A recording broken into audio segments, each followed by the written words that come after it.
السلام علیکم د پی ټی وی پښتو خبرونو سره زه یم الیاس کاکړ. لومړی د نن د خاص خبرونو سر ټکي. و تحریک انصاف ته د بلې نقشه بیرته ورکولو په هکله د الیکشن کمیشن په حبیل باندې د سپریم کورټ 3 کیسیزه بینچ اورېدنه کوي.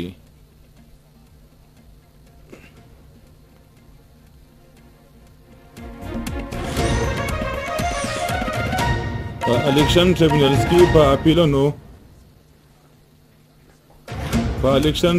کې په اپیلونو کې د اورېدونکي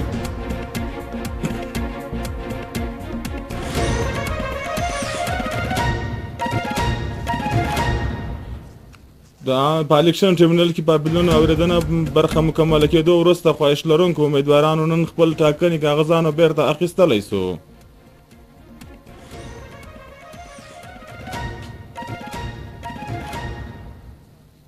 بلاول بټو زرداری به د لاهور کمرزمان کایرا لالا موسی او راجا پرویز اشرف به د ګوجر خان څخه په چونډ کې برخه اخلي.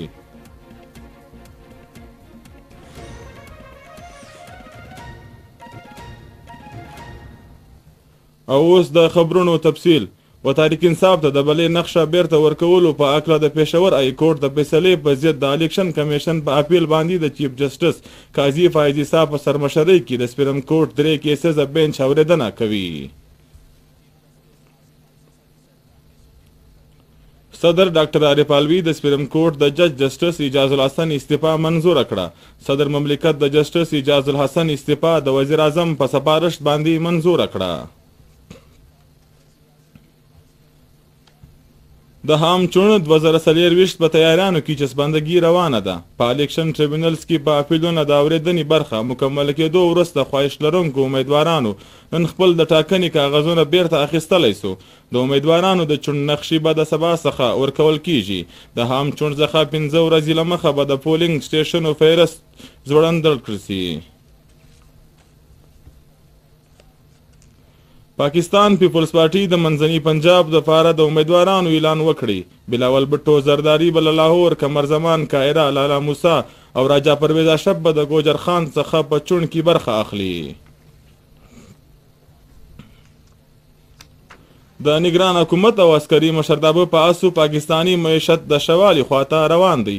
په پاکستان سټاک مارکیټ کې چسبندګي په سل انډکس کې د 600 څخه د زیاتو پوینټونو زیاتوب شوی دی. د ټرینډینګ په دوران کې سل انډکس 15,000 د حد عبور کړی.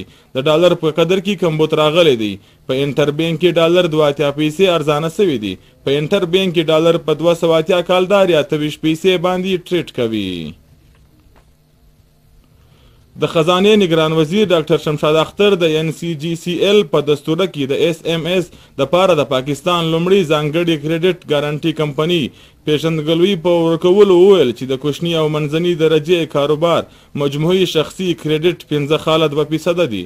هغه وویل چې د 15 لکه څخه زیات SMS 3 او ټریلیون څخه د زیات مالیت پروډکټس په تیارولو کیږي. د دې انقلابي ګام مقصد د کوچني کاروبار لپاره د سرمایه لار اوارول دي. تیر ورځ د پاکستان پریښونکو غیر قانوني افغان باشندگانو ټول شمیر تر 4,65,614 پورې رسیدلی دی. تیر ورځ تلونکو 958 افغان شهریانو کې 210 نارینه 193 میرمنې او 550 ماشومان خپل هیواد ته ولاړل.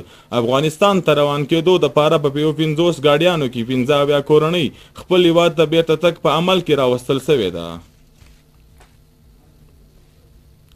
د کوټې په ملتیا د بلوچستان په بیلابیلو ضلع کې د ضلعي انتظامیې لخوا د هیواد د دفاع لپاره قربان شوو شهیدانو ته د عقیدت پیرزونې وړاندې کړل سوې. د لاریونو ګډون کوونکو زرغون بیرغ او بینران پورته کړي وو. په دې مهال ګډون کوونکو د مادر وطن حزیم زامن ته د عقیدت پیرزونې په وړاندې کول وویل چې د هیواد او قام دپاره د ځانونو نظرانې ورکوونکي د شهید کوونکي په کام مدام یاد لري. په ضلع دوکي کې هم د هیواد د شهیدانو سره د مینې په څرګندونو کې قبایلي مشر امان الله خان ناصر په مشرۍ کې لاروین راوایستل سو. ګډون کوونکو د پاک فوج او شهیدانو په حق کې نارې ووهلې. د هیواد د سلامتیا او بقا دپاره به د خپل ارادې غبرګون په کولو د بهادره فوجونو استقلال د زبردستي پیرزوینې وړاندې کړی.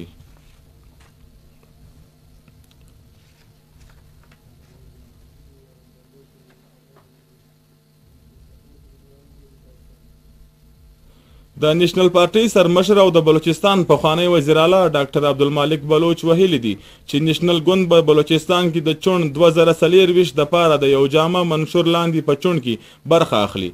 ویلي چې په جمهوریت کې د هیواد بقا ترقي او خوشحالي ده.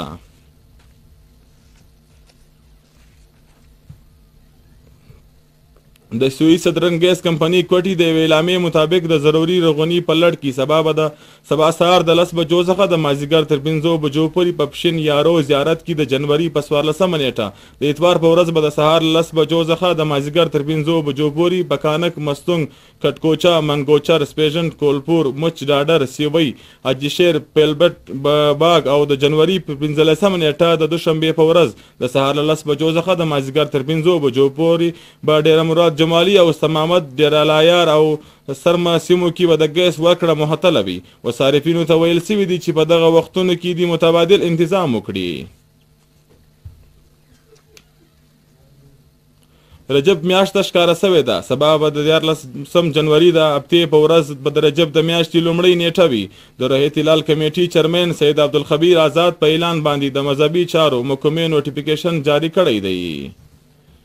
او اوس په پای کې تاسو وګورئ د بلوچستان د بیلابیلو سیمو د موسم حال او مشترک اجازت د الله په امان.